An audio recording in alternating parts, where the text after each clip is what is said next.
Warning, this video contains team selection and captain choices which some viewers may find offensive. Hey guys, and welcome back to FPL TV. Before seeing how my team performed in Game Week 3, a quick word about OneFootball who have kindly sponsored this video. The world's best football news app has now been made even better, relaunching with a fresh new design. Gain access to news, scores and stats from leagues all over the world, with a brand new interface that's cleaner, simpler and smarter than ever. As for FPL, you can follow each team in the Premier League and then get live updates from all the goals and assists every game week. Download it for free using the link in the description box below.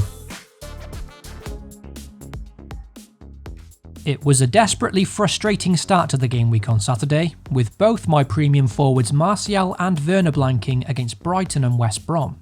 Both United and Chelsea scored 3 goals apiece in those games, and my two forwards had zero involvement. To begin this season, I was very optimistic about these two as options, but simply they've not delivered. Between the two, I think Werner has shown much more encouraging signs, because despite his lack of returns, at least he still looked very lively for Chelsea, and in Game Week 3 he did come very close to scoring by rattling the crossbar. His new positioning now though does worry me, with him potentially being deployed out wide to accommodate the likes of Abraham or Giroud. As for Martial, well, I had talked him up so much during pre-season after ending the last campaign in exceptional form.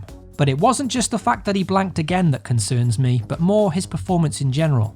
The Frenchman cut a very frustrated figure against Brighton, and in the 2 games that he's played so far, he's only managed a single shot inside the box and hasn't even mustered up 1 shot on target yet. The only return I did receive on Saturday was from my goalkeeper McCarthy, a game in which I had 2 defensive assets involved. And when you realise that 6 points from your keeper is the second highest scoring player for that game week, you know it's been a bit of a shocker.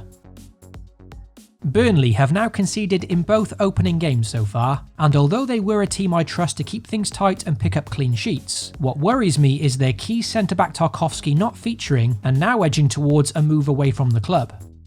They've still got some decent fixtures coming up, and for that reason I'll be sticking with Taylor for now, but their defence without Tarkowski is certainly a concern further down the line.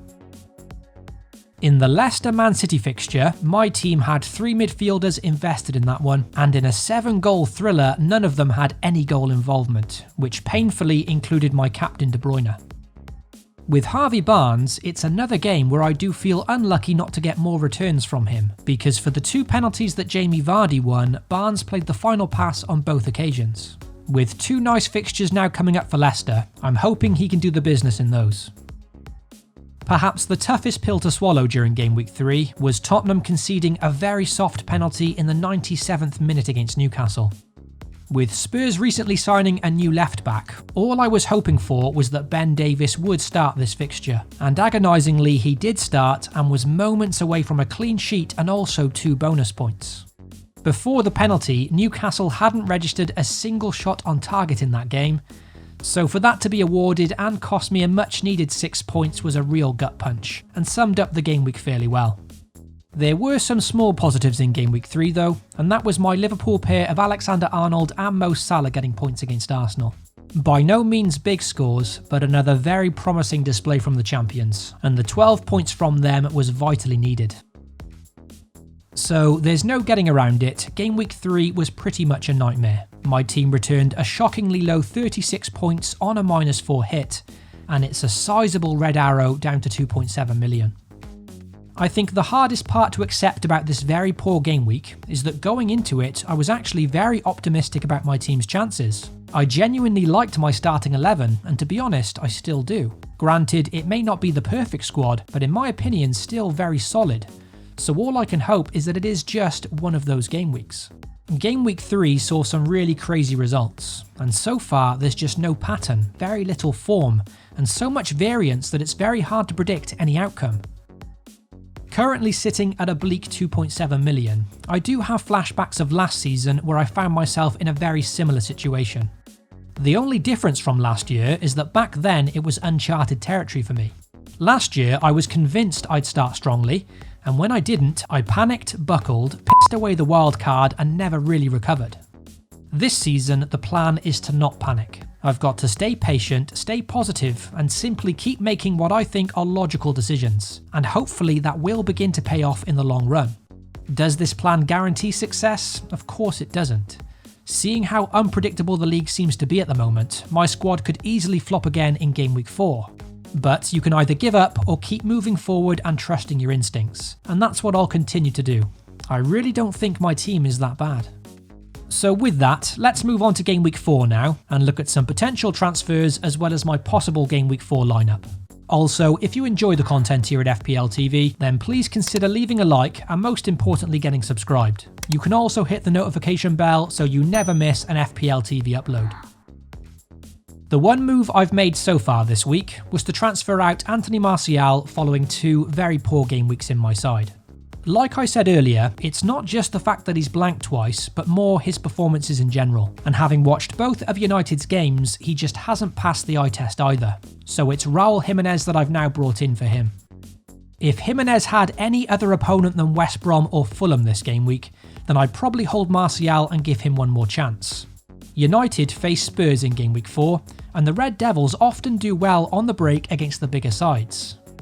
However, because Jimenez does face Fulham, who defensively look to be an absolute shambles so far, I do feel statistically this move has a good chance of paying off instantly, and that's why I've made the move early. With this very soft handball rule in play at the moment too, that's for me another plus of the Mexican over Martial.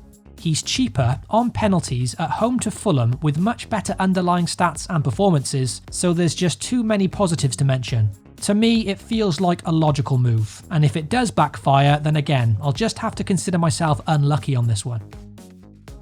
With Timo Werner also underperforming in my front line though, then both the informed Danny Ings and Calvert-Lewin are firmly on the radar for this game week and beyond.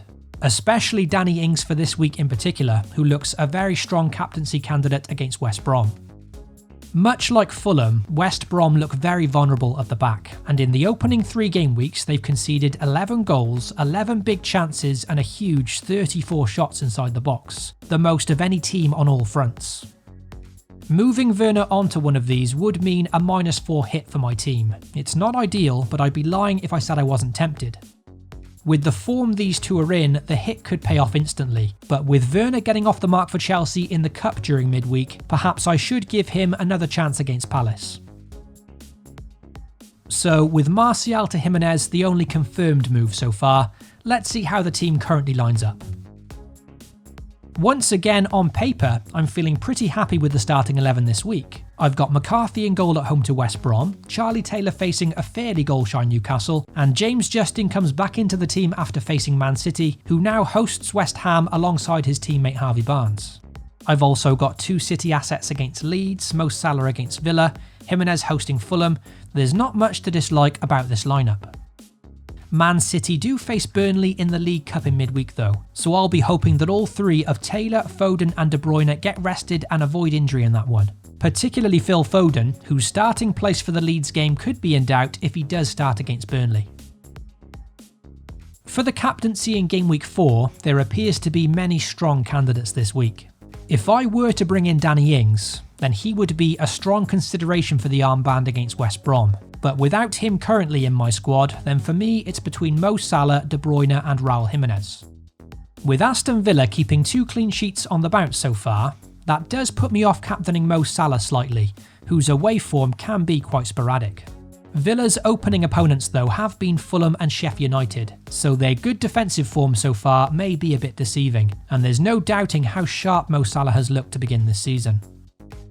As for De Bruyne and Jimenez, well, they both face defences that have conceded plenty of chances and goals so far, and that's what sways me more towards them.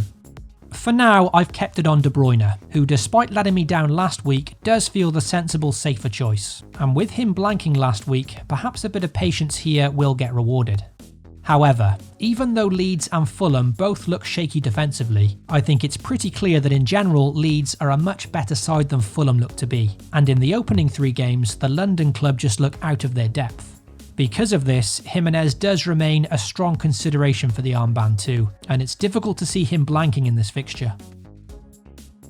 On the bench this week, Ben Davies drops out of my team for the first time this season with a trip away to United next up for Spurs. There's certainly no benching headaches for me this week either, with all of my outfield options having tough away fixtures against United, Chelsea and Everton. So that's my thoughts and potential team lineup for Game Week 4. Hopefully you enjoyed the video, and if so, be sure to get subscribed to FPL TV. For the final team lineup, I'll post it over on Twitter shortly before the Game Week deadline. Good luck for Game Week 4, FPL responsibly, and I'll catch you all in the next video.